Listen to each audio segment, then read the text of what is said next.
Keeneland November sale is opportunity. Really excited about the changes we've made to the horses racing age portion of the sale. The timing of the horses racing age section is really well suited to the industry. It allows us to build for the future, and the future is bright. The future is bright at Keeneland November. Good morning. It is 9:15 Wednesday, November 17th. This is the TDN Writers Room presented by Keeneland. My name is Joe Bianca. I'm the associate editor of the Thoroughbred Daily News. Good morning. I'm Bill Finley, a correspondent for the Thoroughbred Daily News. And if you picked up today's Thoroughbred Daily News, you'll see that Sleepy Eyes Todd has been retired at Swifty Farms in Indiana. He is, of course, the winner of the 2020 Bosselman Pump and Pantry Gus Fonner Stakes at Fonner Park. Wow, that you really reached deep in your research to find that one. That was very impressive. Thank you, intrepid editor slash cub reporter Bill Finley comes up with another one. Jonathan Green, general manager of DJ Stable, and guys, I don't know if you realize this, but we only have 5 shows left in 2021. 5 shows left, so we're at the equivalent of being at the top of the stretch right now, and I think we're 3 lengths in front. The TDN Writers Room is brought to you by Keeneland. The Keeneland November sale is still going on. Still got chances to bid through this Friday. Friday will be after the final session of the breeding stock sale. We'll have the horses of racing age portion. There's been a ton of demand at the Keeneland sale. On Sunday, with 5 sessions to go, they eclipsed the 2020 Keeneland November gross number, which is monstrous. That's basically took them half the sale to do more business than they did last year. So that was pretty impressive. And as I said, the horses of racing age portion on Friday, a lot of attention, has a total of 290 horses cataloged that will sell following the conclusion of the breeding stock sale that day. John, I know you've been home, but I know you've been paying attention to Keeneland November. How has it been trying to buy horses there? It's been nearly impossible, Joe. We literally had 71 broodmares on our list through book 4 that we wanted to bid on or were interested in. And I like to think that we have a pretty good chance at a lot of these broodmares, based on our homework and due diligence and everything. And I can honestly tell you that not only didn't I get a bid on over 50 of them, but I got outrun by far on the majority of them. That's how strong the market is right now. We did come home with one. And I really think the only reason why we got that one was because she was in there as a broodmare racing prospect, and she had an issue with her x-rays. And I think a lot of people just, didn't even look at her as a broodmare prospect. But otherwise, we were like 1 for 71. It was like my statistics in dating before I got married. I was, 1 for 71 was like the benchmark for me. So to say it was strong is even an understatement, by today's, metrics. So congratulations to Keeneland for assembling such a strong group of mares and broodmare prospects.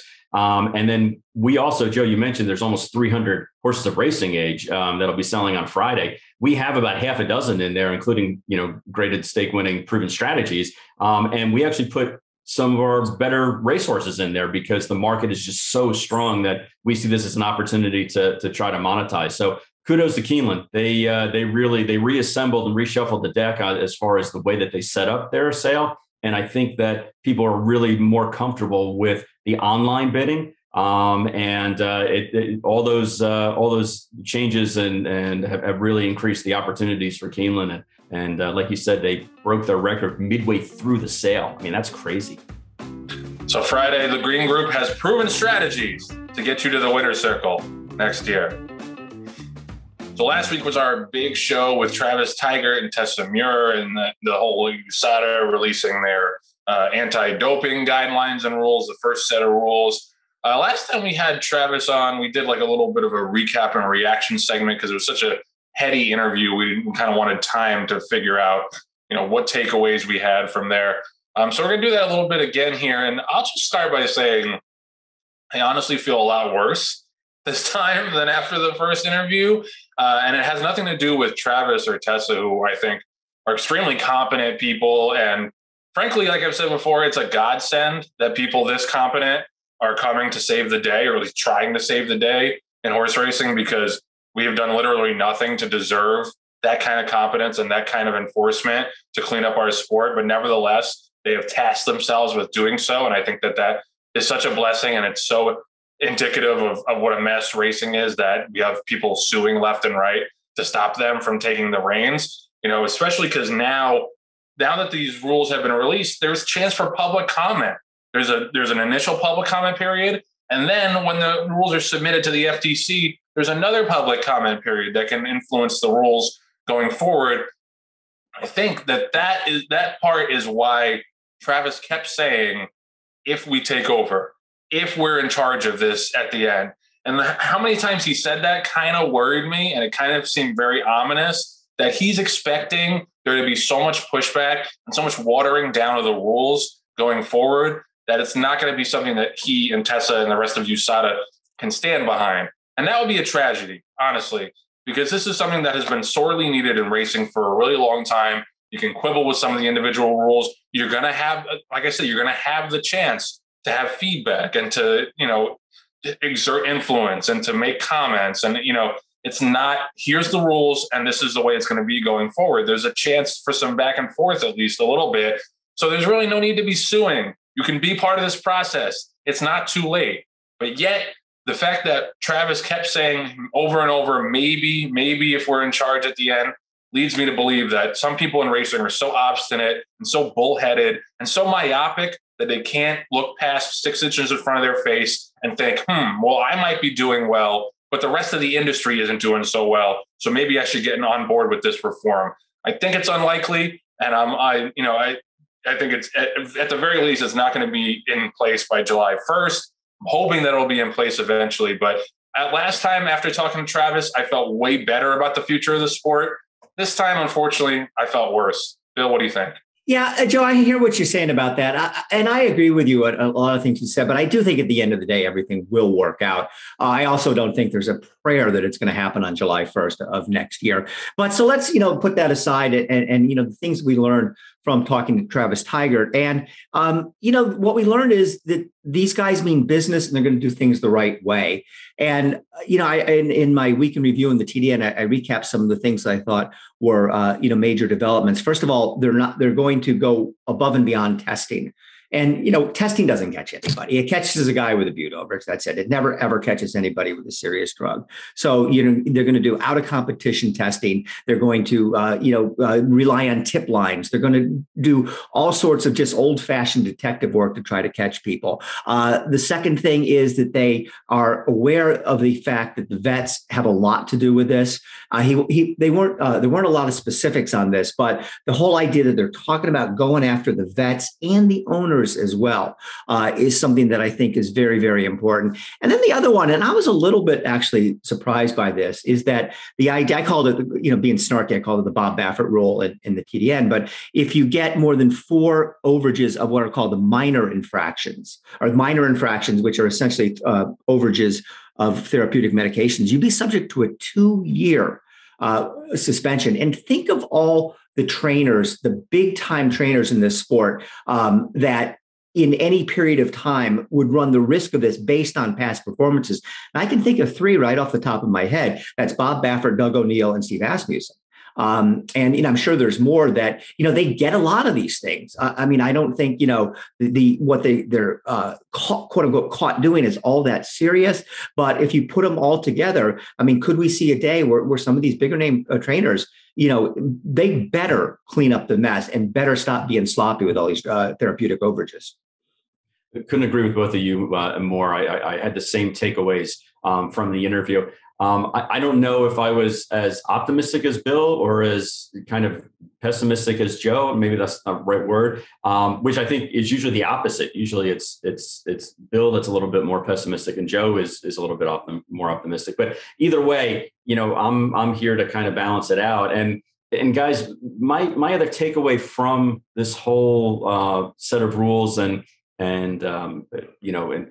recommendations is just that it's a negotiation, and they know that they're not going to have everyone on board at first blush. So they made the rules extremely onerous, which I'm in favor of. And Bill, whether it's 4 strikes and you're out, or 3 strikes, or you're out for 2 years or maybe 6 months, whatever it is, this is just kind of fleshing it out and putting the details out there of the worst case scenarios, knowing that they're probably going to have to walk back some of the rules. They're going to have to certainly pull back on some of the penalties because I don't think that they're going to get universal approval for that. But that's all it is. It's just kind of framework of a negotiation. And July 1st, 2022 is not a realistic goal, but I know they have to put down some kind of deadline in order to shoot for. But I'm actually still leaving, reading the rules and the interview that we did with with Travis and Tessa. I still feel good about the fact that there are sheriffs that are coming into town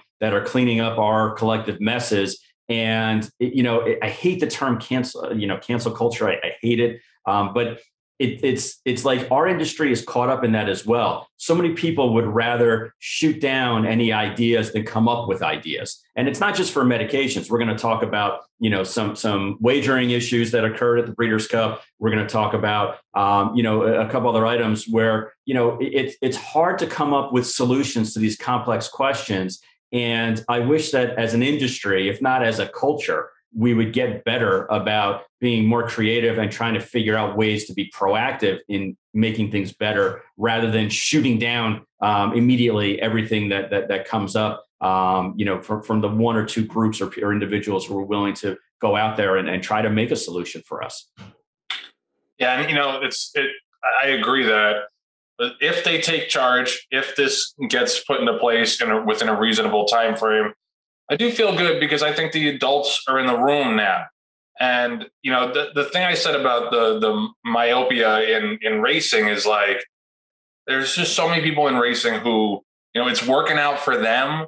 So they don't want to change anything. Like everything is all good for a certain subset of people at the top of, top 1% or top 10% of racing that they can't see beyond 6 inches in front of their face and think, well, if I'm doing well normally, but most people aren't, maybe the sport doesn't have a healthy future and we should try to do something about it. There just aren't enough people like that in racing. There's just so many, self-involved, self-centered people. And that's what comes with having such splintered leadership and having 30 different racing jurisdictions. Everybody's got, their own pockets of interest. Everyone's got their own conflicts. And it's something that is not conducive to cohesive leadership. And I go back to people who are suing to stop HISA from coming into being. Like, what's your alternative? What is your realistic alternative to this, where we can get uniform drug enforcement and we can get like a uniform standard so that people aren't suspended for tiny overages and lumped in with cheaters, and so the FBI doesn't have to come in and find the actual cheaters? Like, there's no plausible alternate solution. And I think you should be tasked with coming up with that if you're suing to stop this thing that I think, to racing's credit, most people in the industry have gotten behind. I think it's a minority that is against this. Unfortunately, kind of a microcosm for the country right now. The minority is extremely loud. It's the extremely unsilent minority that's making all the trouble right now. And that's gonna be a problem going forward. And it seemed ominous that Travis kept saying, if we're in charge, like, I really hope they are. And I think, there's no, like I said, my pessimism from last week is not from listening to Travis or Tessa. Like, they are very extremely impressive, competent people. And, we would be blessed to have them in charge of the drug enforcement. But I just think there are too many selfish idiots in this game, unfortunately, that it's going to be a struggle. We're going to have to drag a lot of people kicking and screaming into this new future, and hopefully we can do it. Before we go to break, I want to shout out our #1 fan in the Writers Room universe, Skip Anderson, who had a national champion Hampshire ewe this week. You can go to Skip's page on Twitter at Baba Acres, BAA Acres, and check out his prize-winning sheep. So shout out to Skip. Always appreciate you, buddy. Congratulations. We'll be right back after this message from Keeneland. Giving back to the community and reinvesting in the industry is of paramount importance to Keeneland. I think it's important that anybody who participates, buying and selling, that when they participate in Keeneland, they're reinvesting in the industry. That is the mission, that is the goal, that is what the team is dedicated to. Every single day we come to work and we try to decide what's the right thing to do. It allows us to build for the future, and the future is bright. The future is bright at Keeneland November. Maximum Security proves he's the real deal with a gate-to-wire win in the Florida Derby. Champion 3-year-old. Maximum Security has won the TVG.com Haskell Invitational. 11 triple-digit buyers. Maximum Security, he smoked them in the Cigar Mile. Grade 1 winning 4-year-old. Maximum Security takes them all the way in the TVG Pacific Classic. Secure your mare's future. Maximum Security. The TDN Writers Room was brought to you by Coolmore. Colt by Triple Crown winner Justify topped Keeneland's second session last week. The weanling named Just Before Dawn was bred by Summerwind Farm and sold for $625,000 to MV Magner. Justify has also been represented as the in-foal sire of several high-profile mares, including Satin and Silk, who brought $1.4 million and was the second highest priced brood mare of Book 1. Cupid, we keep talking about Cupid. Cupid keeps getting better and better. He had an impressive debut winner earlier this week with Duke of Love at Woodbine from My Racehorse. It seems like we're talking about a new winner for him every week. And the son of Tappett's 16 winners is now 7th best among all freshman sires. So he's consistently climbing that ladder. And another freshman sire at Ashford, Practical Joke, who we all know has had a really good year, was in the news with Girl with a Dream, who won an allowance impressively at Churchill Downs on Saturday for Brad Cox. Practical Joke now has 17 winners, including 5 stakes performers. I know John is finalizing some of the matings for 2022 right now and is breed to a couple of Coolmore stallions. What about that, John? Yeah, and you mentioned a couple of them already. I mean, Cupid is one that came back onto our radar screen primarily because we are doing a lot of racing up in Canada, and he's had a couple of really big winners up there of late. And, when I looked at the stud fees for 2022, I fully expected them to raise his stud fee, quite frankly, but he's at a very, very affordable $5,000 live full stand and nurse. So Cupid is definitely a horse that's in our breeding program and going to be on the radar for 22. You have American Pharaoh that we mentioned. We're already breeding to him. Mendelssohn, I think, even though this is kind of the cusp year for stallions because he hasn't had horses of racing age yet, we're big Mendelssohn fans. We're breeding a couple to him, and we own 3 Mendelssohn 2-year-olds. Or yearlings that'll be 2-year-olds, excuse me. And we are very excited about them. And then I think a horse that's kind of, under the radar, even though he was a great success on the racetrack, is Tis the Law. People aren't really talking about Tis the Law as much as some of the other stallions, but I know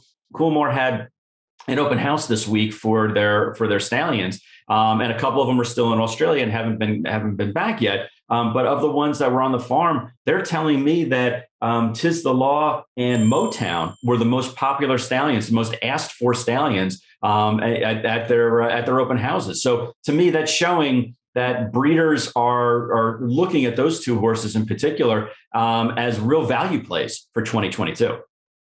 Yep, and I'm a big fan of Tis the Law, obviously, and I'm waiting to see what he does. First, really good son of Constitution that's made it to the market. So I think that's going to be interesting. And obviously Motown, a son of Uncle Mo. Those are always going to be popular. Now that we're past the Breeders' Cup, I'm kind of counting down the days. I think we're less than 5 months from Keeneland, April, and we're probably going to see a couple Justifies on the track. That's super exciting. I remember when the American Pharaoh started hitting the track. That was exciting. The first Triple Crown winner stallion on forever. Now we're less than 5 months away from seeing some Justifies as well, so that's exciting. The Green Group Guest of the Week is sponsored by the Green Group, an accounting, tax, consulting, and advisory firm specializing in the thoroughbred industry. With over 500 clients in the horse business, they have proven strategies to save you taxes. Learn more about how they can help you at www.greenco.com. So we are beyond thrilled to welcome to the show celebrity chef, restaurateur, and a guy whose cat food commercial has the same theme as this show. Hey everybody, I'm Bobby Flay. You might know me as a chef, but just as importantly, I'm a cat person. Bobby Flay, thanks for coming on, man. My pleasure. So good to be here. You learn something new every day. That's an amazing stat. We're bonded forever now. So obviously the big news is the Breeders' Cup Juvenile Fillies Turf. First of all, congratulations on that win. That's amazing. Obviously I had to throw a few bucks on her just as a hunch bet. It was my only good opinion of the weekend. But what was that like? What was that feeling like? And where does that rank in terms of accomplishments, either in racing or just in your life as a whole? Well, in racing, it's certainly number one for me. There's no question about it for lots of reasons. I mean, actually, ironically, I won that race 11 years ago in 2010 with More Than Real. And, I would say up until last Friday, that was the biggest race that I had ever won, even though I've won some other races. Actually, interestingly enough, when I won it in 2010, it was actually a grade 2, not a grade 1. It was a newer race, which, it doesn't really matter, but I've won some other grade 1s. I made a very, I would call it a very large bet on owning a good, a leg of Creator when he won the Belmont. I literally bought into the horse on the Wednesday before the Saturday of the Belmont. So was that exciting? Yeah, of course it was, but I didn't feel I didn't feel really vested in it. It was really just making basically a big bet, and it was fun as can be to be in the winner's circle for the Belmont Stakes as a native New Yorker. Of course, that was amazing. But this was something very, very different. This was, obviously a homebred. Everybody talked about, the fact that I bred the horse, and it's an interesting story of, what can be accomplished in this very, very difficult business that everybody talks about. And I think the number one word that I keep thinking about is patience. I mean, and it's one of the things that if you don't have patience in horse racing in lots of different ways, you're really going to put yourself up against it. And it's really interesting because in general, I don't have in the rest of my life, I don't really have a lot of patience. I'm looking for results, rather quickly. But in horse racing, I learned very early on that if the horse tells you that they need time off, and you're not patient, it will cost you. And when it comes to breeding, if you're not patient, then you shouldn't be in breeding at all, because it takes a really long time, sometimes never, to accomplish things, and you don't know when it's going to come. And so I bought a horse at Tattersall's in 2014. I bought a horse that I ultimately named White Hot. She was the highest priced filly yearling in the hemisphere, and she never ran. But she had a lights out machine gun, whatever you want to call it, pedigree. She's by Galileo. She was a half to Poirmois who won, the English Derby. And that was just the beginning of the pedigree. It goes on for pages. And it's basically a Coolmore family, if you want to, sort of shorthand it. And the one thing about being able to buy into a family like that is that Coolmore is such those guys are so, they're obviously so focused on making their families better and better that they're going to spend money all over that pedigree, till the end of time. And they're going to actually help you, upgrade your pedigree, because they're going to be investing in it all around it. That said, getting into those families costs a lot of money when they're available. And so I made that bet. Horse never ran. She just wasn't good enough. I mean, the bottom line was, they can, a yearling sale is such an amazing thing, because we spend, we buy and sell these horses at yearling sales for, giant amounts of money, especially if they, as they say, tick all the boxes. They're beautiful. They have a great pedigree. They're right by the right sire, et cetera. And they have a nice walk, which is such a funny thing to think about, because we're in horse racing and they don't walk during the race, but that's as fast as you're going to see them go. And we take a leap of faith, and I took a leap of faith, and it didn't work out, but I knew that I was going to keep this horse for the rest of her life. And that my feeling was, and this is where the patience comes in, was that at some point the blood will show up. If it's that good, something has to happen, either directly or indirectly, that's going to help your family. But you have to be patient. You may have to actually invest more money to continue to breed, but at some point it will work. And I did not obviously expect it to work in the first foal, but it did. And now I would say it's pretty safe to say that the money's off the table, because, that family, the race that she won, I mean, it's all gravy from here on out, but that obviously doesn't happen all the time. So yes, was it a big day for me? Oh yeah, it was. It was definitely the biggest race that I've ever won. Hey, Bobby, thanks for joining us. A couple other kind of news and notes. We can catch up on the latest. What about next year, 2022 for her? And it would seem off the top of my head, she'd be an awful good candidate for Royal Ascot. What do you think? Well, Bill, as you know, you and I go back a long way. I'm a sportsman. I like to participate, on the big stages, even if we're up against it. Now, sending a horse to Ascot, I did that. I did that with More Than Real. She ran second to last. We had the best time of our lives. I mean, that's one of the things about a race like that. You go there, you get dressed up in top hat and tails. You're in the royal enclosure, as they call it. You watch the Queen and her family sort of parade around for 4 days, and you get to hang out in London. You get to watch some of the best horses in the world compete. Over the Ascot meet. Yeah. When she crossed the finish line, did I think about Ascot? Completely. And the next day I saw Christophe Clement, who trains the horse. And I said, how do you feel about Ascot? And he said, well, I like Ascot. He said, I actually trained for the Queen a long time ago, which I did not know. And so I think it's definitely a possibility. As you know, that is a very hard race. I don't think an American horse has ever won the Coronation Stakes. I looked it up last week, and it didn't seem like, if you go to Wikipedia and you put in Coronation Stakes, it seems like all British trainers or European trainers. I don't remember ever an American horse winning that race, which tells you one thing: it's really hard to do, to fly over there and do that. That said, that doesn't mean we wouldn't try it. So basically, Bill, the answer to your question is it's probably either going to be, all things being equal and all things, she's doing well, Ascot.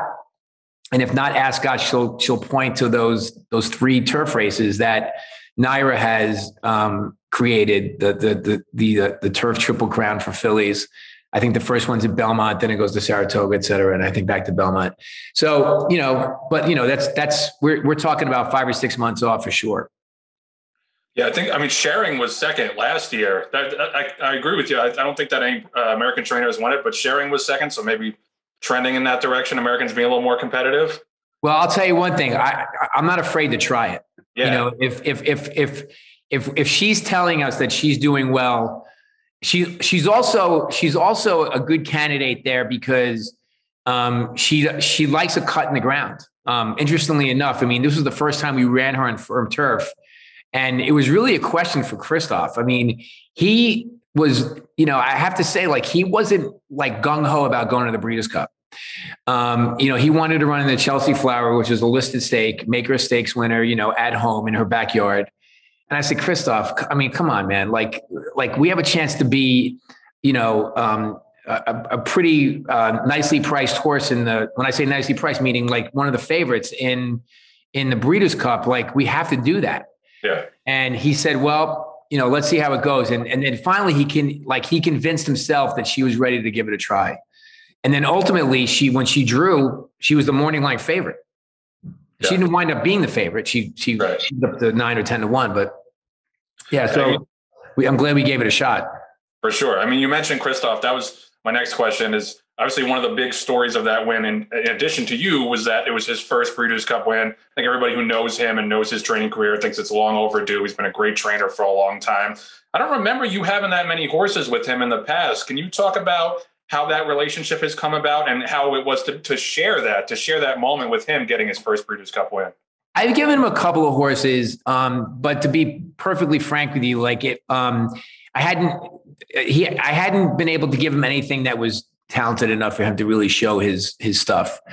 And so, I've always liked Christophe, and I kept 3 homebreds from Europe last year and fillies, and I distributed them out. I gave one to Todd, one to Chad, and one to Christophe. Don't ask me why I picked one over the other in terms of which horse who got. The bottom line is, even when they're being broken in Florida, and the trainer Paul Sharp broke them all, and he says, this one I think is ahead of this one. That can change in a week. So I didn't know who to give what to. So I basically just kind of like threw my hands in the air. I was like, okay, I'll give one to Christoph, one to Todd, and one to Chad. I have a Dubawi that I bred, and Chad has the most experience in America with Dubawis. So I just gave him the Dubawi. She hasn't run yet. So, she'll probably run early part of 22. But, even Christoph said to me, like, before her first race in Saratoga, and I spent a lot of time with him this summer because I bought a house right on the Oklahoma training track. After going there for 40 years, I was tired of staying in those hotels in Saratoga, and I found a house right on the training track. So, I'm sure all the trainers hate it, but I was there every morning because I just love it so much. And so I watched her come along, and I said to him, he said to me, I'm entering her, whatever it was, on Thursday for this race. And the race got drawn, and somebody said, "Oh, Chad has a monster in this race." And he looked at me and he said, "We'll take her on," very calmly. At that point, I knew that she probably had something, but you don't know until they run. And then she won the first race. And then I said to him, I want to go to the Natalma. And the reason why I wanted to go to the Natalma was because I wanted lightning to strike again. More Than Real, 11 years ago, won her first race at Saratoga, sent her to the Natalma. She ran second, and then she won the Breeders' Cup. And basically, that's exactly what Pizza Bianca did. Ran second in the Natalma, and it was a very educational race for her. She had to fight through a wall of horses. She got through, and she ran second to a very good horse that Godolphin owns called Wild something. What was her name? Wild Beauty. And she went back to Europe, didn't come back. And that's okay with me.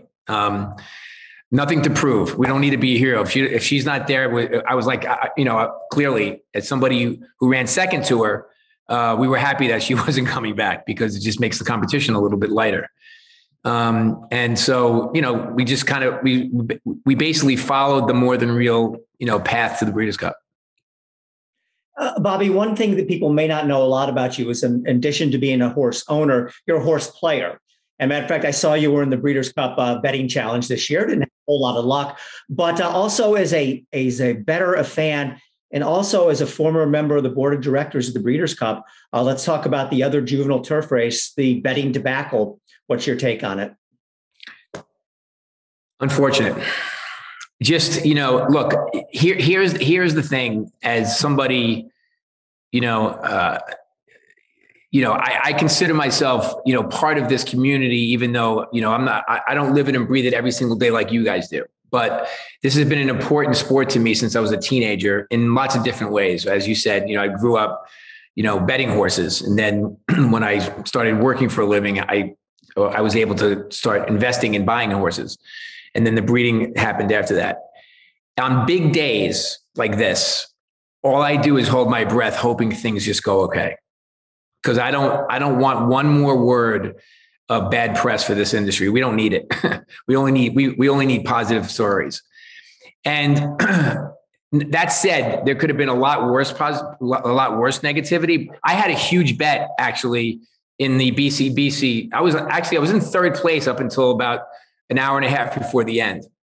So I was up there. I made a nice bet on Pizza Bianca. She got me, up in the leaderboard. And I made a very, very big bet on Modern Games. And so I was part of that, the sort of the loss of the win, so to speak. But look, it was a human error, obviously. It was a miscommunication or whatever you want to call it.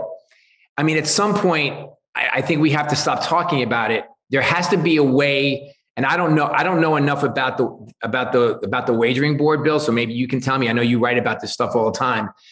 What can we do so that when you're in a multi-race bet, you're not given a horse that you don't even want? That's the question. Okay, because if the horse runs up the track, there's a lot less conversation about this. Okay, but that didn't happen. And then, of course, everybody got given that the favorite that ran fifth or something, and everybody got upset. But there has to be something that can be done so that, not everybody thinks that the favorite's the best horse in the race, right? I mean, and I don't know, maybe there's an alternate. Yeah. Yeah, I think the alternate is the way to go. Like I played in I don't usually do this, but about 3 weeks ago, I played in one of Horse Players' qualifying tournaments, and you have to, and it was just win in place, and you have to pick a horse, and then you have to pick an alternate just in case something like that happens. I think that has to be the way to go. They have to be able to have the technology to do that. Don't you think? Yeah, definitely. And the whole thing about, I think the problem that most people had was that the horse was able to be scratched, reinserted into the pools, and then was taken out again. I think that's the big problem. I think at that point, once there's an official announcement, it's over. That's what I would say. Yeah, I guess, but the owner and the trainer get a second chance to run, So I think bettors usually feel like they get the shaft on these kind of things. That's my point. Yeah. So I wanted to ask this question. You talked about how racing has too many negative stories. I want to ask about how people in your world what's their general feeling about racing? I usually ask this to people who are successful in high profile industries, usually sports, what their experience is in trying to maybe recruit people into the game or bring people to the track. What's the general reaction you get when you try to bring people in your world into racing? There's only one way to do it. You have to expose them to it. It's like when somebody asks me for a recipe and I give them a recipe, if I hand you a sheet of paper or I tell you to go download something off a website and you make it, it's going to be one way. But if I actually show you how to do it, it's going to come out differently and probably better because I'm showing you as opposed to telling you. I think it's the same thing for exposing people to horse racing. If I tell people about my experience, they're like, oh yeah, that's great. A lot of people don't even know what the Breeders' Cup is, unfortunately. They know the Kentucky Derby, the Preakness, they know the Triple Crown races, unless they, if they don't really follow horse racing at all. And what I do is I take people to the races. I take them to big races because I want them to see big events. I want them to see racing at its best. I want them to see the best horses and the biggest crowds. I want them to feel like they're going to an event. When I do that, they're hooked. They're like, I can't believe I've never done this before. And I hear that all the time. And you think to yourself, well, clearly we could do something better to get people to go racing. But, basically, there's a couple of things going on here. Number one, when I was a kid, the racetracks were packed like Yankee Stadium was packed. There was, you could go basically, at any day of the week and there was a huge crowd there. And on the weekends, it was always a mob scene. We've obviously moved away from that with technology. So you can bet at home in the comfort of your home, et cetera, et cetera. And there's a lot to be said about that because it's easy to do. And, and as long as people are betting, that's a really good thing. But there's only a few opportunities a year to take people and expose them to what we already know is an amazing sport. And the Breeders' Cup obviously is one of them. And of course the Triple Crown races, even some of the big racing days on, at NYRA, like in the fall or in the spring, where we have like lots of races clustered together, we still don't get big crowds. So it's just a handful of races a year. And when I do that, every year I take about 25 or 30 people to the Belmont Stakes. Half of them never been to a race before. They become race fans. Yep. Bobby, you're obviously someone who's been very creative in your career, a good marketer, a good person at getting results from a business. Sort of a general question. And again, going back to your time on the Breeders' Cup board, it's a great event. Even with the mess up in the Breeders' Cup Juvenile, it was a really good year for the Breeders' Cup. You have any thoughts on, can it be made any better? What can be done to take this event and make it even better now? Bill, you're asking me questions, and this is the reason why I'm not on the board anymore. Right. Okay. I spent a lot of time.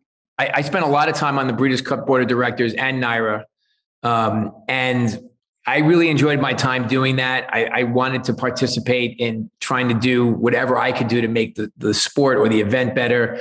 I created, the Breakfast Marquee, which has become like this, really fantastic thing to go to in the morning at Breeders' Cup.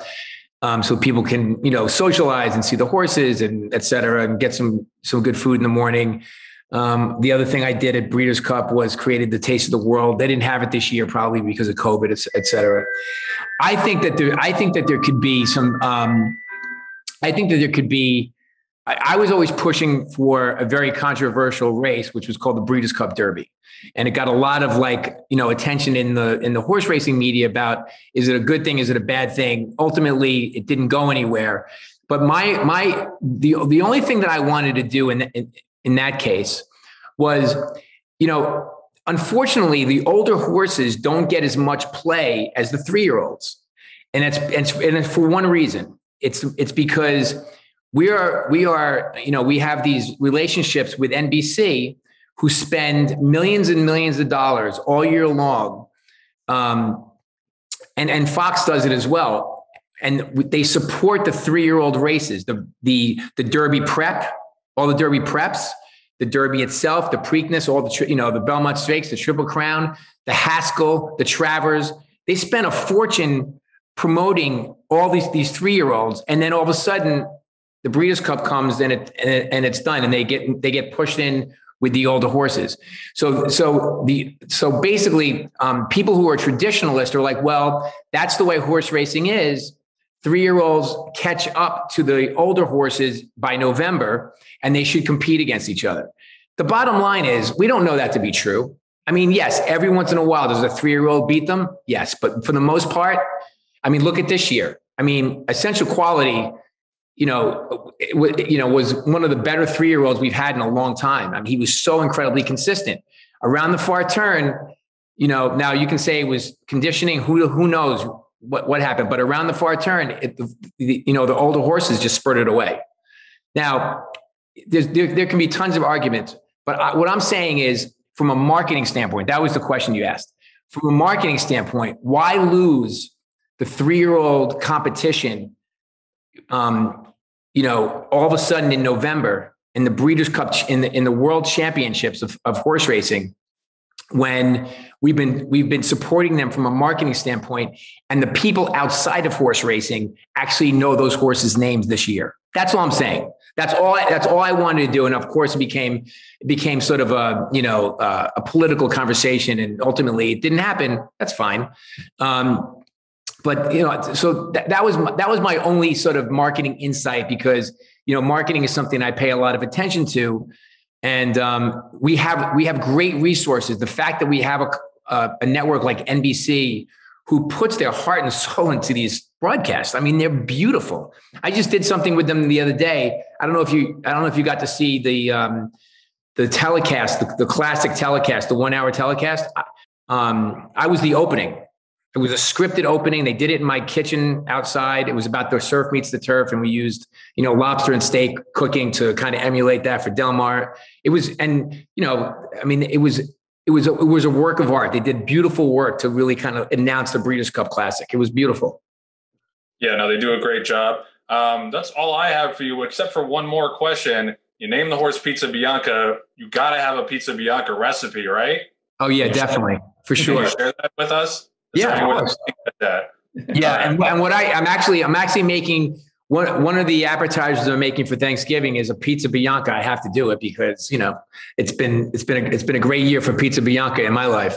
So what I do is I make pizza dough, and then I dock it, meaning I take a fork and I dot the pizza dough. It's just the dough itself with a little bit of olive oil on top. And I dock it all over on top of it. And then I put it in the pizza oven and I cook it about 3/4 of the way. So it kind of gets a little puffy, gets crusty on both sides. And then I take it out and I take a serrated knife and I slice in the middle of it. So you basically open it up. So it's like a sandwich. And I take a cheese called Robiola cheese, which is a very spreadable Italian, almost cream cheese-like cheese. And I spread that on there and I put some white truffle in there. I close it back up, put it back in the oven for like 30 seconds. So it gets nice and crispy. Take it out, a little garlic and fresh oregano oil on top. And it's like a little appetizer. It's like while you're eating your pumpkin soup or whatever you're having, as an appetizer for Thanksgiving. So it's crispy, it's creamy in the middle, and it's Pizza Bianca. That's amazing. I hope all the listeners were taking notes on all that. Terrific. I'll put it on my website. Thank you so much for coming on. Congrats on the Breeders' Cup. Continued success. Thanks for joining us. My pleasure. I love watching you guys. You guys do a really fantastic job. And, it's always so insightful, and I learn a lot watching and listening to you guys. So thanks for having me on. Thank you, Bobby. Thank you. That means a lot. Thanks, Bobby. Yeah. All right, guys. See ya. Cheers, man. Thanks. The Green Group Guest of the Week is sponsored by the Green Group, an accounting, tax, consulting, and advisory firm specializing in the thoroughbred industry. As this week's Green Group Guest of the Week, Bobby Flay will receive a free 1-hour tax consultation. Learn more at greenco.com. We'll be right back after this message from the Green Group. Why do the most successful owners, breeders, and horsemen select the Green Group as their tax advisor? We simply save them money and know how to make them more successful. Over the past 40 years, founder Leonard Green has owned and bred some of the best racehorses in the history of the sport. His in-depth, hands-on industry knowledge, combined with cutting-edge tax-saving strategies, has produced positive results for his clientele and has made the Green Group the top-rated accounting and tax firm in the business. For a confidential and complimentary consultation, contact us at 732-634-5100 or visit our website at www.greenco.com. The Green Group, proven strategies to save you taxes. Connect, the next in line to carry on Lane's End's tried and true stallion tradition. A Grade 1 winning millionaire's son of Curlin, physically impressive and dominant on the track. Winner of the Grade 1 Cigar Mile and the Grade 2 Pennsylvania Derby, where he defeated Gunrunner, Nyquist, and Exaggerator. With multiple six-figure yearlings in his first crop, up to $360,000. Connect, a proven winner on the track, a proven stallion in the making. The TDN Writers Room is brought to you by the Lane's End Farm. Lane's End Stallion of the Week this week is Lexitonian. It was announced over the weekend that Lexitonian was the son of Spitestown, a homebred for Calumet Farm out of a Tappet mare. Will stand the 2022 breeding season at Lane's End for $10,000. The Jack Sisterson trainee won the Grade 3 Chick Lang last year as a sophomore. Was beating a nose in the Bing Crosby, and this year he beat the likes of Special Reserve Whitmore and Firenze Fire and the Alfred G. Vanderbilt, which as we know is a Grade 1 sprint at Saratoga. One thing I remember about Lexitonian was last year when he was in the Vanderbilt, he got scratched at the gate, and Jack Sisterson said, screw it, I'm going to ship him across country to run the Bing Crosby 7 days later. And he comes flying late and just misses by a nose. I think that spoke to the confidence that Jack Sisterson had in Lexitonian. I thought it was super impressive to go from being scratched at the gate to 7 days later across the country, missing by a nose in a Grade 1. He was always a very likable, admirable horse. Obviously, great family. John, do you have any thoughts? Yeah, I mean, anytime you start with a sire line of Spitestown and finish with out of a Tappet mare, that's hot, rare air as far as breeding goes. Add to that, Joe, the fact that this horse Lexitonian is inbred to Mr. Prospector, Secretariat, Bold Ruler, Buck Passer, and Northern Dancer. 5 just superstar stallions in the past generations, and the fact that they're doubling up on those great genetics is huge for a new stallion, an opportunity. And the fact that he's a son of Spitestown, we talk about Spitestown being a great sire, but how about the fact that now he's considered a sire of sires with Central Banker dominating New York. You have Charlatan, who, basically you can't get to if you wanted to breed him to him at $50,000 this year. Echo Town at Coolmore, Munnings, who, they raised his stud fee not only from $40,000 to higher, but they double his stud fee from $40,000 to $85,000. So Munnings is, another great son of Spitestown, and then Spitester, who stands at Windstar for $7,500. So there is history involved in Lexitonian, not only in the fact that he comes from such great stock, but also that a lot of the sons of Spitestown have proven themselves worthy of standing in Kentucky and succeeding in Kentucky. Yeah, huge fan of Spitestown over here. And he's getting up there in age too, so I don't think you're going to have that many more new opportunities to breed to his sons. So Lexitonian definitely makes sense for breeders at Lane's End. $10,000 to start, Grade 1 winner, should be popular. So this is going to be an ongoing subplot. And I know everyone's sick of Bob Baffert and had enough of talking about Bob Baffert this year. No one's more sick of it than me. But, the more good 2-year-olds he has, the more it's going to be, the story's going to be knocking at the door that what's going to happen with these horses going forward, because the prep races are starting. The points races for the Derby are starting. They're going to be a couple in November, I believe. Churchill Downs is going to be the Remsen at Aqueduct. And, once the new year starts, we're going to be in full swing for Derby prep season. So this is going to be a decision that's going to have to be made for a lot of people, for a lot of owners in the next month or two what they're going to do with these 2-year-olds that are with the Bob Baffert barn right now. And I'm bringing it up because there was another one over the weekend, Messier, who won the Bob Hope Stakes at Del Mar on Sunday. It's Baffert's 11th win in the Bob Hope. There were 4 horses in the race. He had 3 of them, so he was most likely going to win that race.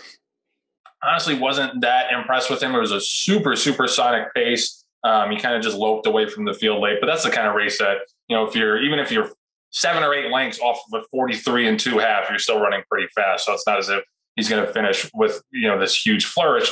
Nevertheless, it was mentioned over the weekend in relation to Corniche. Dan Liebman had an op-ed in the TDN talking about how the Corniche connections should consider the Dennis Diaz route. Now, in 1985, Dennis Diaz owned Spend a Buck, who won the Derby, but the people who run Jersey Racing had put up this huge bonus if you won the Derby and then the Jersey Derby plus the 2 preps at Monmouth that year. So it was a $2 million bonus. He decided to do that instead of running the Preakness. The horse won all of those races, made a lot more money than he would just running in the Preakness, which I think was like $350,000 purse that year. So Dan was saying that, if the owners really want to be loyal to Bob Baffert, the Garden State, thanks, Bill. It was a Garden State, not Monmouth. But if owners really want to be loyal to Bob Baffert here and want to kind of upend this process, I'm sure somebody out there, some other track out there can put up a bonus to try to lure people away from the Derby. It's a nice idea, but at the end of the day, the Derby is the Derby. The Kentucky Derby is the race that everybody, as soon as a foal hits the ground, everybody starts thinking and dreaming about the Kentucky Derby. And especially for Corniche's connections, Peter Floor and Casey Weiner from Speedway, they never even sniffed the Derby. They had Roadster a couple of years ago, didn't really do any running. Then he got hurt. I think for guys who have spent a ton of money in this game, Corniche was a $1.5 million auction purchase. I just think it's unrealistic to think guys like that are not going to do everything in their power to win the Kentucky Derby, because otherwise, what is it all for? What are you spending all this money for if it's not to end up wearing the roses? What do you guys think? Yeah, I thought Dan's column was, was interesting, but it wasn't practical, is the way that I would put it. And by the way, just apropos of nothing, Messier is not, the partnership includes 9 owners. Yeah, I know. Owners. I was going to say, I think the 3 of us are the only people in the industry who don't own a piece of Messier. Anyways, we're the Super Avengers now. The Super Avengers, not just the regular Avengers. Going back to Spend a Buck, Dennis Diaz, the owner, he did what he did because it gave him the opportunity to make the most money. So he didn't do anything out of, spite to the Derby or goodness of his heart. He went for the money. And that's what you can expect everybody to do. Not only do you want to win the Derby for all the prestige and the dream and that sort of thing, but, that race more than any other adds on to the horse's stud value, et cetera. And if you think about it, if you were to pass the Derby, presumably by next year, Baffert won't be allowed to run in the Belmont either. So that's quite possible. So you're going to gear up your whole campaign, early campaign, March, April, et cetera, just to win the Preakness. Nobody's going to do that. So, I think these owners, there's no reason for them to jump ship now. They can wait to the very last minute, and maybe Baffert will win something in court. They'll get him the clear and free to run in the Kentucky Derby. I think they might even be able to wait to that last series of prep races, or maybe the penultimate one, like the San Felipe and the Fountain of Youth and ones like that. But you can't, nobody's going to pass. Nobody's going to say, boy, I'm on your side, Bob. This is terrible what they're doing. I'm sticking with you. I'm passing the Derby. It ain't happening. No, and I enjoy Dan's articles. And I've always been a fan of his. But when I read this op-ed piece, my head was ready to explode. I couldn't understand, couldn't get my mind around what he was talking about. And he does answer some questions. Number one is that obviously marijuana use is legal in Kentucky, because that's the only way that he could come up with this stretch of an idea that Spend a Buck is like Corniche, Spend a Buck's situation is like Corniche's situation. We've been in the business for a long time, obviously. And whenever anybody, knows that we own horses, the very first question is, do you know Bill Finley? And then after that, the next question is, have you ever run in the Derby? And when they say the Derby, they don't mean the Jersey Derby. They don't mean the Iowa Derby or the Indiana Derby. No offense to those state derbies. They mean the Kentucky Derby, because the entire industry, our entire industry, is predicated on those 2 minutes of racing. Tens and hundreds of millions of dollars are spent every year to try to get horses in the Kentucky Derby. That's why out of all the major races that we run in this country, it is the only one that always overfills. You know, we talk about the Breeders' Cup Classic, and this year there were 8 or 9 horses in that race. There were 6 horses and 5 horses in a couple of the other Breeders' Cup races. The Saudi Cup, which is the richest, person in the world, doesn't overfill. The Kentucky Derby every year overfills. Why is that? Because everyone focuses on that one race. And when Dan was talking about, well, spend a buck, should skip a race, they skip the Preakness. And again, no offense to the Preakness, but I'd be hard pressed to remember, and Bill, you could probably answer this better than I could, when the last time the Preakness overfilled. And that's like the second jewel in the Triple Crown. That's arguably the second most important 3-year-old race in the country. And that's the race that they skipped. They didn't skip the Kentucky Derby. They skipped the Preakness. Spend a buck, again, no offense to Spend a Buck, was the son of Buckaroo. Nobody's going to confuse Buckaroo with Quality Road, who's the sire of Corniche. Spend a Buck wasn't sold at auction. Corniche was a $1.5 million colt that sold as a 2-year-old. And the reason being is because he was so damn good looking, but also because he's a stallion prospect. You don't skip the Kentucky Derby, the most important race on a resume for a 3-year-old, to show loyalty for a guy that they've been racing with for 5 years. And Speedway Stable has been in existence for 6 years.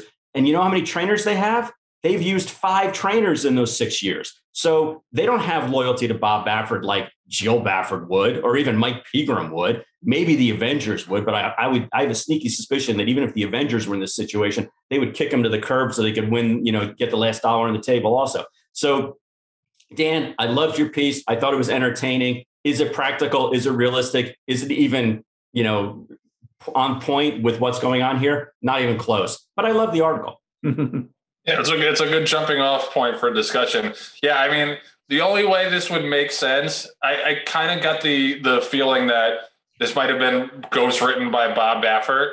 It's like Bob Baffert with a mustache. It's like, no, this isn't Bob Baffert. This is Bob Trefab. Like when Bobby Valentine went back after he got thrown out of the game and he went back into the dugout with the fake mustache. Yeah. Like, will someone listen to the wisdom of Dennis Diaz from 1985? Bob Baffert deserves a second chance. Hey, who said that? That makes sense. Yeah. I also like how Joe ripped the column, just ripped it and ended with but I love you, Dan. That was a great column, Hey, I said the same thing you guys did. It was unrealistic. I didn't say it was a bad column. No. I said, I'm sorry, not Joe. I mean, John. I said that. John, yeah. I said that. I was only saying that to be nice. I really thought I read it twice because the first time my head almost exploded. And the second time I was like, wait, did I miss something? Like, was this in the Onion as opposed to in the Thoroughbred Daily News? Because it didn't make any sense to me whatsoever. And Dan even says he's a Kentuckian. He understands the importance of the Kentucky Derby, but this has no merit at all. He did say one thing in the article, kidding aside, that is 1,000% true, and that is that it's the only 2 options that these guys have is of Speedway owners I'm talking about is either to transfer the colt, sooner rather than later to another trainer to allow the horse to be eligible to run in these at Churchill and at the Belmont, or they're going to do what everybody else does, which is go to court. Yeah, go to court and try to get it overturned, or at least suspend it so they can run in the Kentucky Derby. And you know what, guys? Unfortunately, if any of these horses, whether it's Corniche or something else that's, under the charge of Bob Baffert, if any of those horses continue to climb and become the prohibitive favorite, for the Kentucky Derby, that may add a little merit to the strength of their argument. From a legal standpoint, it doesn't, but from a sentimentality point, it does. But I'm sorry, you got to remember, Baffert has taken and his team have taken no legal action. It doesn't even look like they're trying. And against Churchill Downs, they went to all these lengths to get NYRA to overturn their ban. And I can only guess because they know they can't win. Yeah, I mean, they found a loophole in the NYRA thing. Basically, they found a legal loophole that they were denied due process because NYRA is a quasi-state agency, and that's not the case with the Kentucky. Yeah, I was reading that line too, and maybe that was ghostwritten by Craig Robertson, John. This is definitely not Craig Robertson saying you should sue him. Bob Baffert, don't look at the man behind the curtain. The TDN Writers Room is brought to you by XBTV. I've gone on and on about XBTV and how well they gather and produce all the workouts. The workout of the week this week is Triple Tap, was working in company on Monday, going 4 furlongs and 49-1. He's a half brother to American Pharaoh. He's undefeated. He won earlier this year and came back on one of the Breeders' Cup undercards and won again, and is now 2 for 2. Looks to have an exciting future. Obviously, great family as well. He's a homebred for Summer Wind Equine, late in his 3-year-old year. Hopefully see him a lot more in his 4-year-old year as well. But you can keep tabs on him and all the other big horses who are working towards their 4-year-old campaigns on XBTV. They're probably showing the work right now. Very good-looking horse. I love that chestnut, that glowing chestnut frame of his. Definitely one we'll be looking out for, and keep tabs on him on XBTV. We'll be right back after this message from XBTV.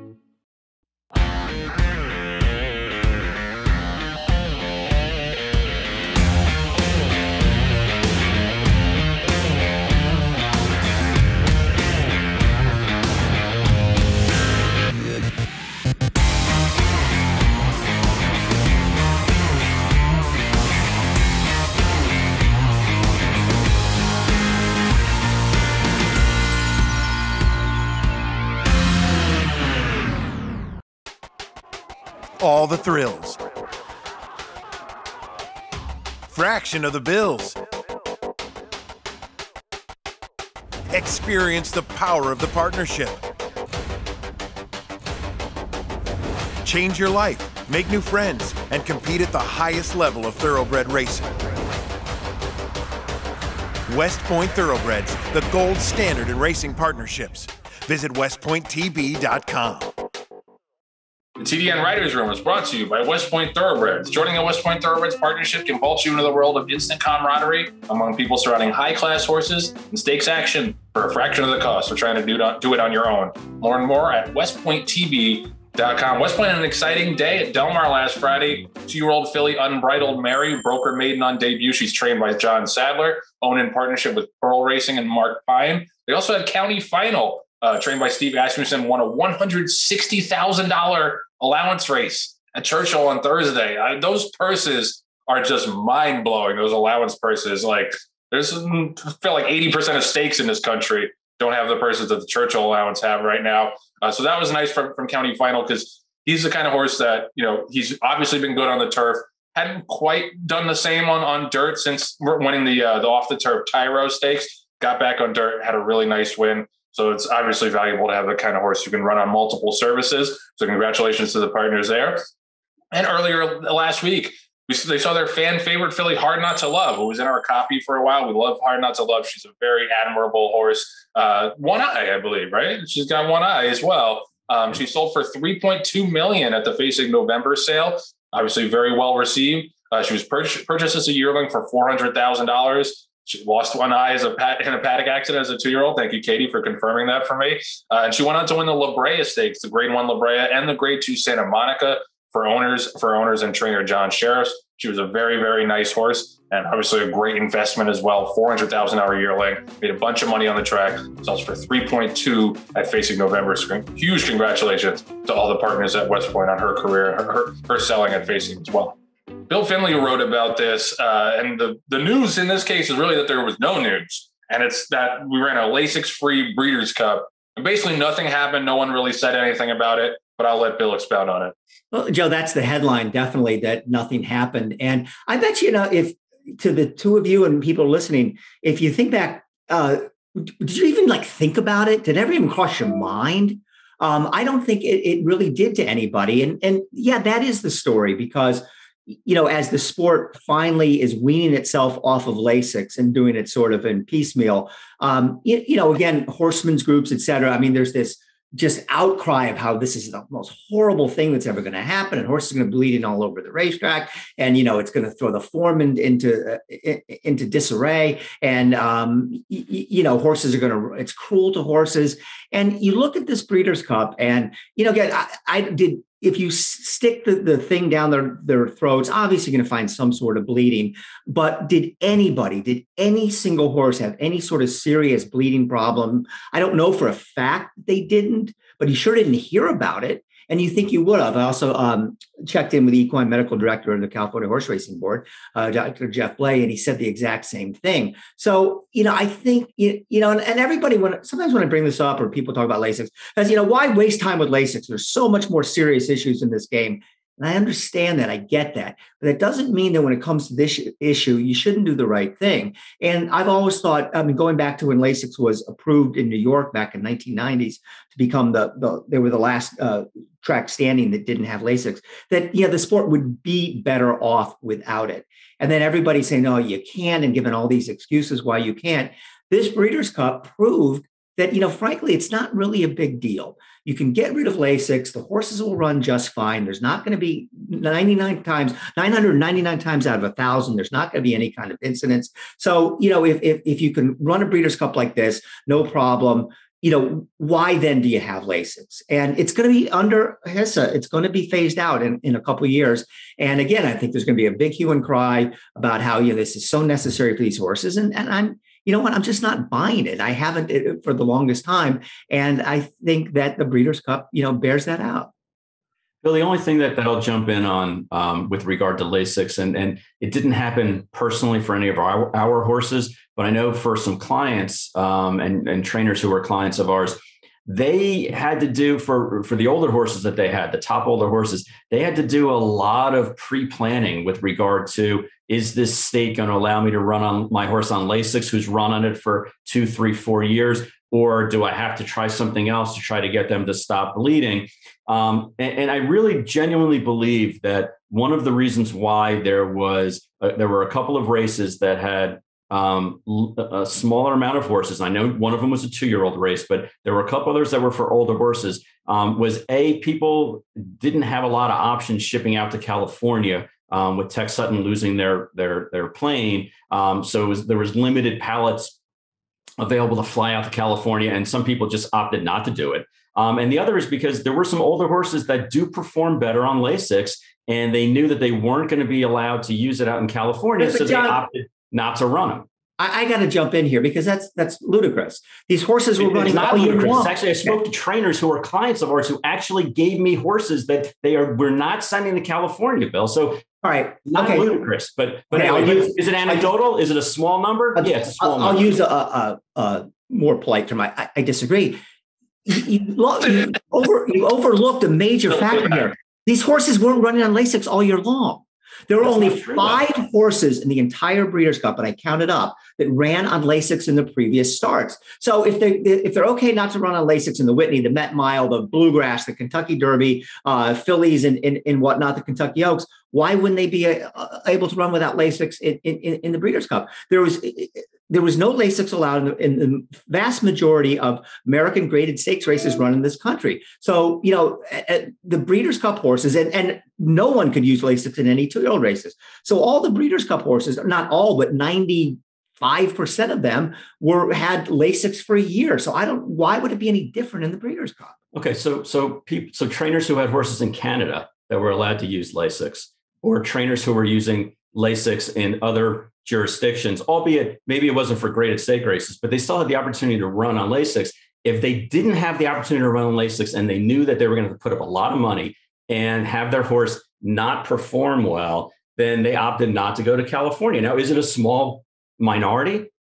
Probably, but there were people who made that decision. And even on our pre-Breeders' Cup show, I remember we talked about a couple of trainers, and Danny Gargan being one of them, where I said the horse ran much better on Lasix in New Jersey than he did when he ran off of Lasix in the previous start. So there were options where horses did run on Lasix and ran, because I don't think it's a performance enhancing drug at all. I think that in essence, it allows a horse to run to its ability. But if trainers knew that they weren't going to be able to use it in California in the Breeders' Cup, then they weren't opting to do it. I know we're kind of going off path, because the bottom line of your story is there was much ado about nothing. And I agree with that. The horses that ran in California, it was much ado about nothing. Thankfully, there was no bleeding. There was no optics of a horse finishing and gushing blood, or the groom having, blood all over his shoulder and or shirt because a horse was outwardly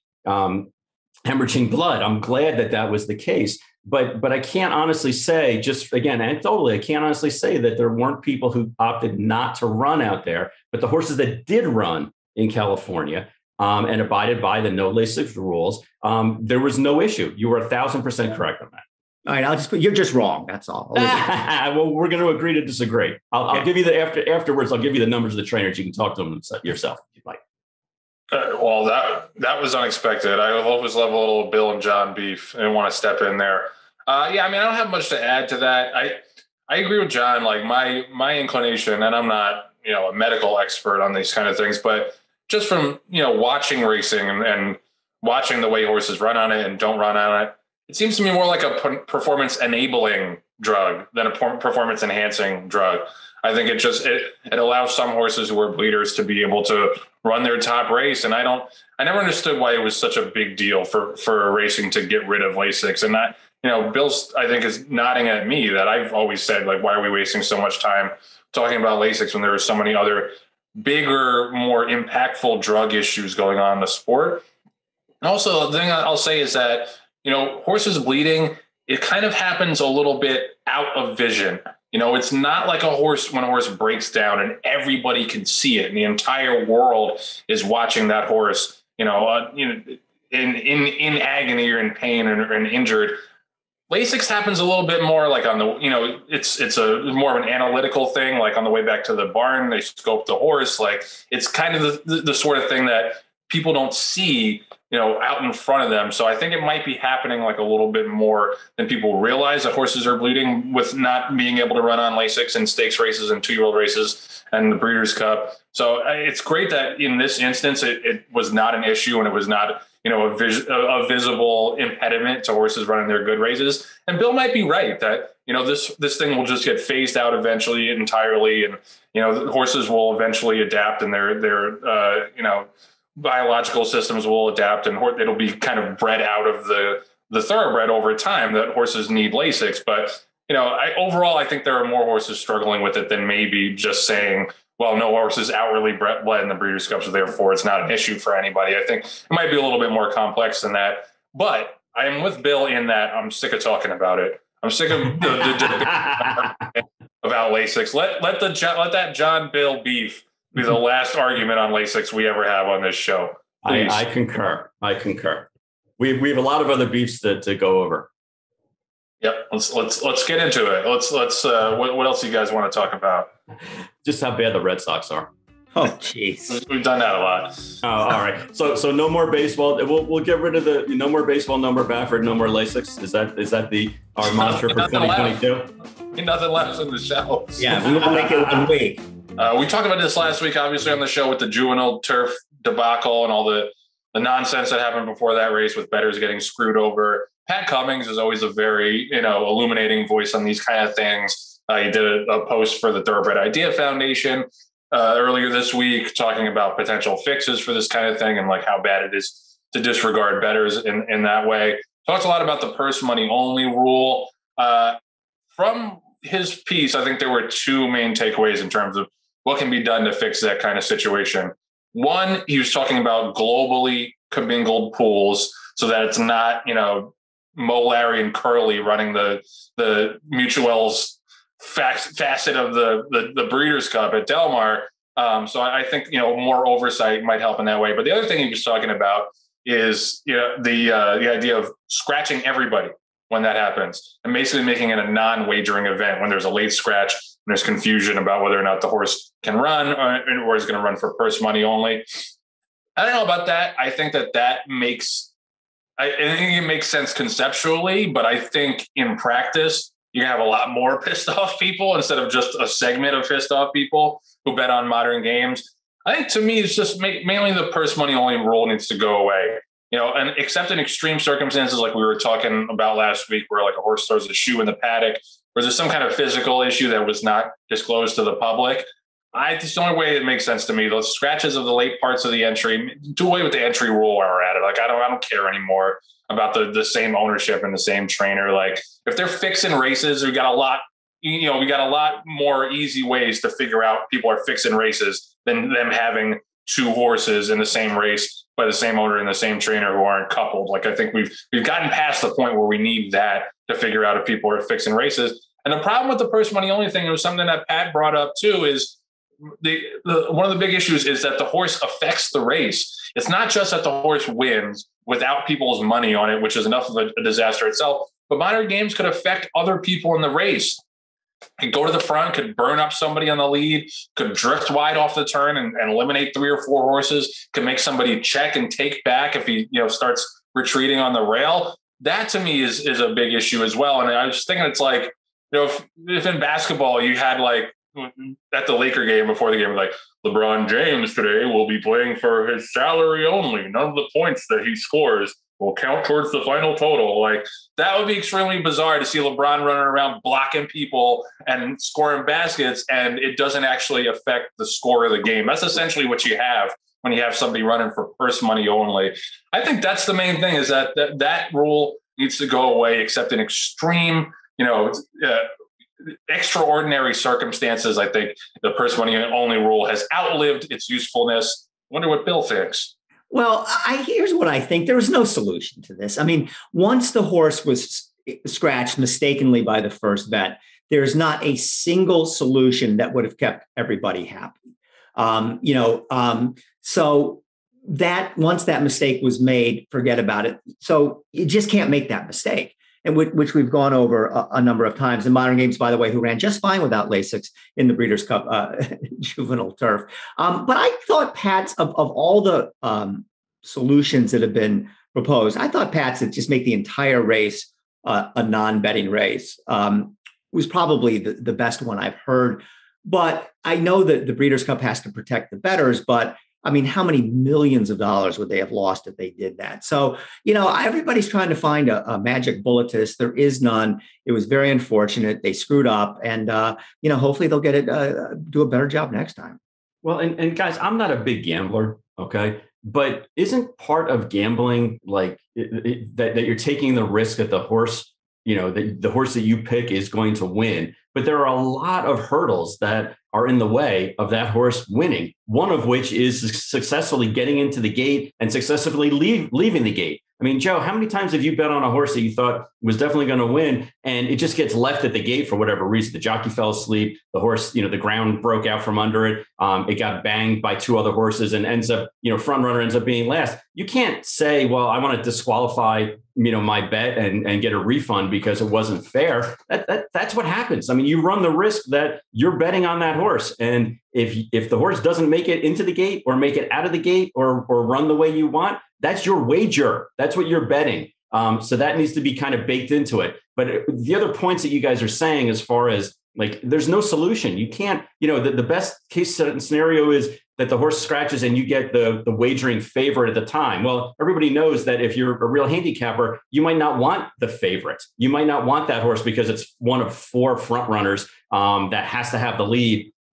And you're cagey enough and smart enough to see that the pace isn't going to do it. You might not want the favorite because, some computer picked a well-bred first-time starter as the favorite, and that there's a horse that ran once that had an excuse that you wanted to bet on. So there's a whole myriad of reasons, why you can't, why the automatic favorite, doesn't necessarily work either. But maybe it's the best of a bunch of bad options. But at the end of the day, you're betting. I mean, if I buy stock and then find out the next day that the CEO gets caught, for some kind of scandal, I can't say, well, wait a second, I didn't know that was going to happen, so I want my money back.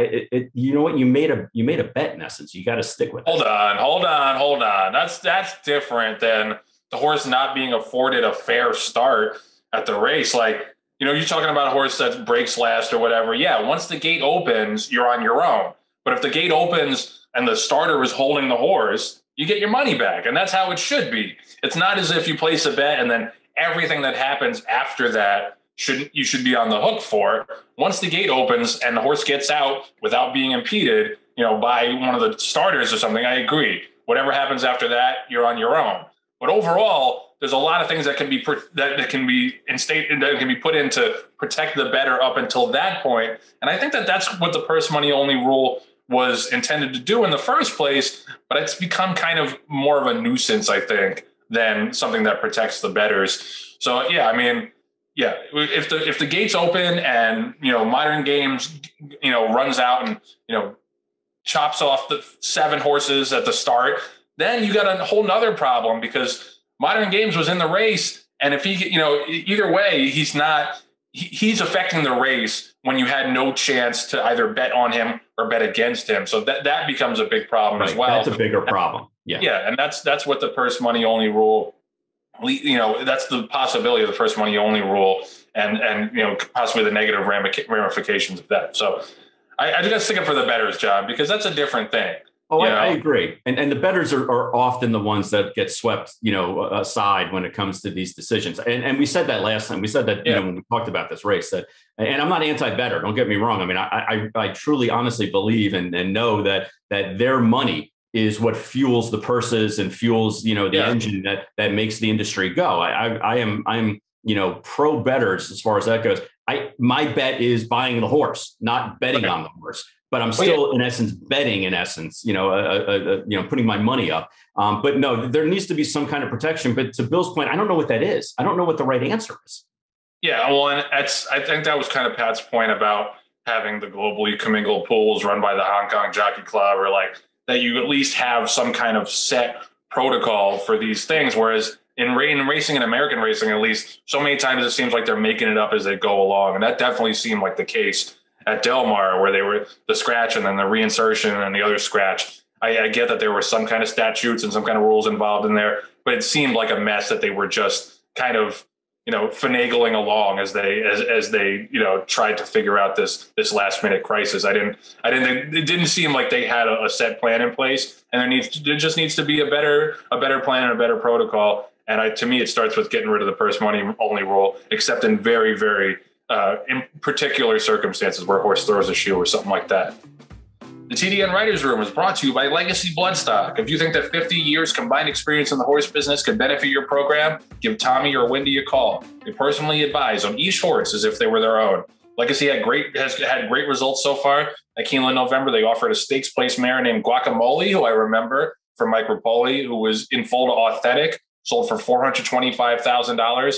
They've also had weanlings by First Crop Sires, Audible, and Catalina Cruiser at 6 figures. They'll be at barns 21 and 31 for the final few days of the sale. Have 3 horses in the horses of racing age portion, which we talked about before. That's on Friday, so be sure to stop by and give Tommy or Wendy a visit, and definitely bet on their offerings in the last few days of Keeneland November. Last chances of the year. Last major chances of the year for broodmares and weanlings and horses of racing age. So get involved. Yeah, and Joe, there was one horse in particular that's selling the last day, hit 35-35, an unbridled song mare named Evening Garden, who's in foal to First Year Stallion, 1,000 Words, son of Pioneer of the Nile. And, she is a half to Harmonious, who was a $625,000 grade 1 winner. So to have a chance to get one of the last unbridled song mares that's a half to a grade 1 winner in full to a First Year Stallion, that sounds like value to me in book 5 at Keeneland. For sure. We'll be right back after this message from Legacy Bloodstock. Being a small family business, I guess we're part of a dying breed. We're really grateful for the people that entrust us. We know it's a huge responsibility. We're always with your horse every step of the way. When it comes to being at the sales ground, showing your horses, we are with your horse. Just driving up and down the road every day, there's not a time that I don't look out and feel a responsibility to the sport, the animal, the people that come to invest in the game. I want to see as many people enjoy this sport as they possibly can, because we do have the most beautiful sport in the world. I meant to mention in the last segment, the Bobby Flay, we actually talked to him about it. He was talking about having alternates in like the pick 4s and pick 5s, which makes sense too. As if you go on, if you like play like an online tournament, you have a pick and then you have an alternate pick in case of a scratch. Like there's no reason that they can't, fix the wagering machines to do that. Right. All right. And have like the automatic default be the favorite. So for people who don't know, they would exactly. It's people who don't pick an alternate. At least then you have the opportunity to say who you would prefer in case of a scratch.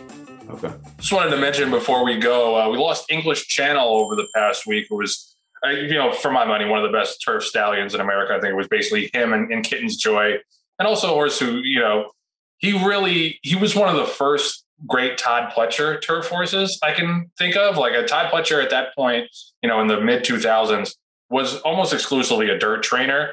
English Channel, I remember winning money on him in his debut. Really liked him that day. He went on to win the United Nations, the Woodford Reserve, the Joe Hirsch Turf Classic, the Breeders' Cup Turf over the wettest turf course you'll ever see in American racing at Monmouth that day in 2007. They will, if that wasn't the Breeders' Cup, they wouldn't have run on that turf for weeks.